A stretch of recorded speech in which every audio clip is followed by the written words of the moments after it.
हे आहेत संतोष केरबा खोत. पन्हाळा तालुक्यातील कोतोली माळवाडी हे त्यांचं गाव. संतोष खोत यांनी हातकणंगले लोकसभा मतदारसंघातून कामगार किसान पार्टीकडून उमेदवारी अर्ज दाखल केलाय. निवडणुका या लोकशाहीचा उत्सव मानल्या जातात. अलीकडच्या काळात निवडणुका खर्चिक बनल्यामुळं भले भले त्यापासून दूर राहण्याचा प्रयत्न करतात. पण निवडणुकीसाठी येणाऱ्या खर्चाचा विचार न करता लोकशाही मार्गाने आपले विचार लोकांपर्यंत पोहोचवण्याची संधी म्हणून निवडणुकीकडे बघत कुणी काही म्हटलं तरी निवडणूक लढवणारे संतोष खोत यंदा दुसऱ्यांदा लोकसभेच्या रिंगणात उतरलेत. सर्वसामान्यांचे प्रश्न सोडवण्यासाठी आपण ही निवडणूक लढवत असल्याचं खोत यांनी एस न्यूजशी बोलताना सांगितलंय.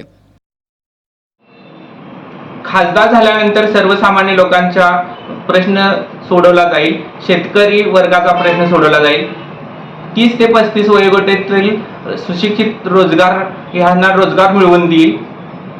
सर्व वृद्ध लोकांसाठी जे काय बाबा वृद्धाश्रम वगैरे हे असतं त्यात जर त्यात न ठेवता त्यांनी घरात कसं ठेवता येईल ह्यासाठी प्रयत्न केला जाईल.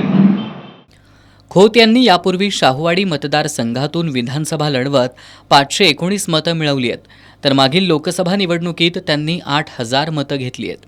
आता पुन्हा ते कामगार किसान पार्टीच्या माध्यमातून दुसऱ्यांदा लोकसभेची निवडणूक लढवत आहेत.